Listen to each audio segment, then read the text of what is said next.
भागवत पुराण पंचम स्कंद 11वां अध्याय। राजा रहुगन को भरत जी का उपदेश। जड़ भरत ने कहा, राजन, तुम अज्ञानी होने पर भी पंडितों के समान ऊपर ऊपर की तर्क वितर्क युक्त बात कह रहे हो, इसलिए श्रेष्ठ ज्ञानियों में तुम्हारी गणना नहीं हो सकती। तत्वज्ञानी पुरुष इस अविचार सिद्ध स्वामी सेवक आदि व्यवहार को तत्व विचार के समय सत्य रूप से स्वीकार नहीं करते। लौकिक व्यवहार के समान ही वैदिक व्यवहार भी सत्य नहीं है, क्योंकि वेद वाक्य भी अधिकतर गृहस्थ जनोचित यज्ञ विधि के विस्तार में ही व्यस्त है। राग द्वेषादि दोषों से रहित विशुद्ध तत्वज्ञान की पूरी अभिव्यक्ति प्रायः उनमें भी नहीं हुई है, जिसे गृहस्थोचित यज्ञादि कर्मों से प्राप्त होने वाला स्वर्गादि सुख स्वप्न के समान है नहीं जान पड़ता। उसे तत्वज्ञान कराने में साक्षात उपनिषद वाक्य भी समर्थ नहीं है। जब तक मनुष्य मन सत्व रज अथवा तमोगुण के वशीभूत रहता है, तब तक वह बिना किसी अंकुश के उसकी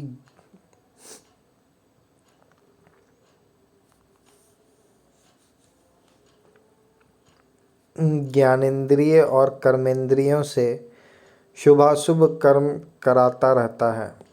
यह मन वासना में विषयासक्त गुणों से प्रेरित विकारी और भूत एवं इंद्रिय रूप 16 कलाओं में मुख्य है। यही भिन्न भिन्न नामों से देवता और मनुष्यादि रूप धारण करके शरीर रूप उपाधियों के भेद से जीव की उत्तमता और अधमता का कारण होता है।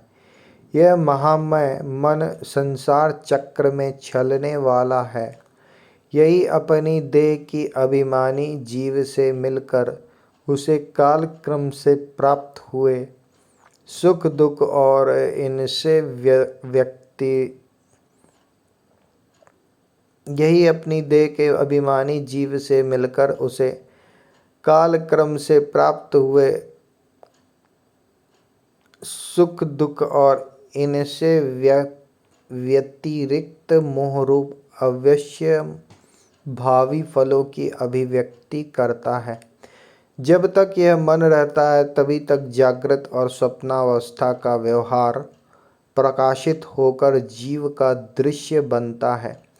इसलिए पंडित जन मन को ही त्रिगुणमय अधम संसार का और गुणातीत परमोत्कृष्ट मोक्ष पद का कारण बताते हैं। विषयासक्त मन जीव को संसार संकट में डाल देता है। विषयहीन होने पर वही उसे शांति में मोक्ष पद प्राप्त करा देता है। जिस प्रकार घी से भीगी हुई बत्ती को खाने वाले दीपक से तो धुएं वाली शिखा निकलती रहती है, और जब घी समाप्त हो जाता है तब वह अपने कारण अग्नि तत्व में लीन हो जाता है। उसी प्रकार विषय और कर्मों में आसक्त हुआ मन तरह तरह की वृत्तियों का आश्रय लेता रहता है, और इनसे मुक्त होने पर वह अपने तत्व में लीन हो जाता है। वीरवर 5 कर्मेंद्रियां, 5 ज्ञानेंद्रियां और 1 अहंकार, ये 11 मन की वृत्तियां हैं, तथा 5 प्रकार के कर्म, 5 तन्मात्रा और 1 शरीर, ये 11 उनके आधारभूत विषय कहे जाते हैं। वीरवर 5 कर्मेंद्रियां, 5 ज्ञानेंद्रियां और 1 अहंकार, ये 11 मन की वृत्तियां हैं, तथा 5 प्रकार के कर्म, 5 तन्मात्र और 1 शरीर। 5 प्रकार के कर्म, 5 तन्मात्र और एक शरीर, ये 11 उनके आधारभूत विषय कहे जाते हैं। गंध, रूप, स्पर्श, रस और शब्द, ये 5 ज्ञानेंद्रियों के विषय हैं। मल त्याग, संभोग, गमन, भाषण और लेना देना आदि व्यापार, ये 5 कर्मेंद्रियों के विषय हैं। तथा शरीर को यह मेरा है,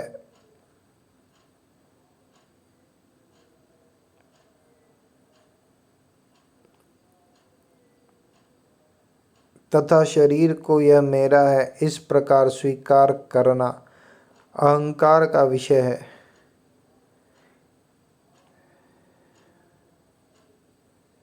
तथा शरीर को यह मेरा है, इस प्रकार स्वीकार करना अहंकार का विषय है।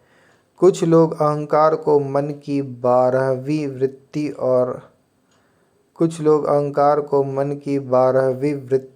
और उसके आश्रय शरीर को 12वां विषय मानते हैं। कुछ लोग अहंकार को मन की 12वीं वृत्ति और उसके आश्रय शरीर को 12वां विषय मानते हैं। ये मन की 11 वृत्तियां द्रव्य, विषय, स्वभाव, आशय, संस्कार, कर्म और काल के द्वारा सैकड़ों, हजारों और करोड़ों भेदों में परिणत हो जाती है, किंतु इनकी सत्ता क्षेत्रज्ञ या आत्मा की सत्ता से ही है। स्वतः यह परस्पर मिलकर नहीं है। ऐसा होने पर भी मन से क्षेत्रज्ञ का कोई संबंध नहीं है। यह तो जीव की ही माया निर्मित उपाधि है। यह प्रायः संसार बंधन में डालने वाले अविशुद्ध कर्मों में ही प्रवृत्त रहता है। इसकी उपर्युक्त वृत्तियां प्रवाह रूप से नित्य ही रहती है। जागृत और स्वप्न के समय वे प्रकट हो जाती है और सुषुप्ति में छिप जाती है। इन दोनों ही अवस्थाओं में क्षेत्रज्ञ, जो विशुद्ध चिन्मात्र है, मन की इन वृत्तियों को साक्षी रूप से देखता रहता है। यह क्षेत्रज्ञ परमात्मा सर्वव्यापक, जगत का आदि कारण, परिपूर्ण, अपरोक्ष, स्वयं प्रकाश, अजन्मा, ब्रह्मादि का भी नियंता और अपने अधीन रहने वाली माया के द्वारा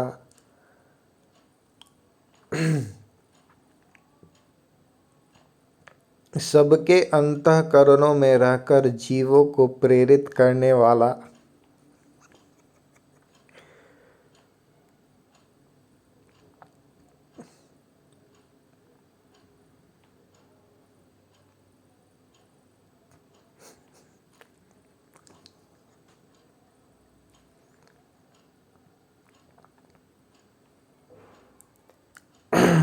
यह क्षेत्रज्ञ परमात्मा सर्वव्यापक, जगत का आदि कारण,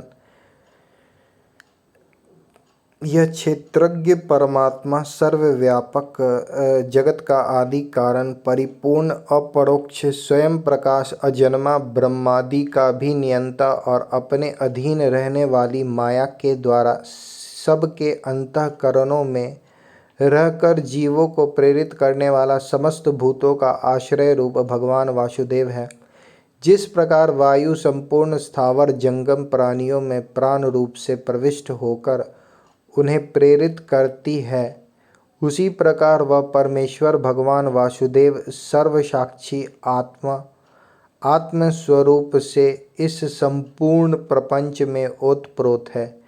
राजन, जब तक मनुष्य ज्ञानोदय के द्वारा इस माया का तिरस्कार कर, सबकी आसक्ति छोड़कर तथा काम क्रोध आदि 6 शत्रुओं को जीतकर आत्म तत्व को नहीं जान लेता और जब तक वह आत्मा के उपाधि रूप मन को संसार दुख का क्षेत्र नहीं समझता, तब तक वह इस लोक में यों ही भटकता रहता है, क्योंकि यह चित्त उसके शोक, मोह, रोग, राग, लोभ और वैर आदि के संस्कार तथा ममता की वृद्धि करता रहता है। यह मन ही तुम्हारा बड़ा बलवान शत्रु है। तुम्हारे उपेक्षा करने से इसकी शक्ति और भी बढ़ गई है।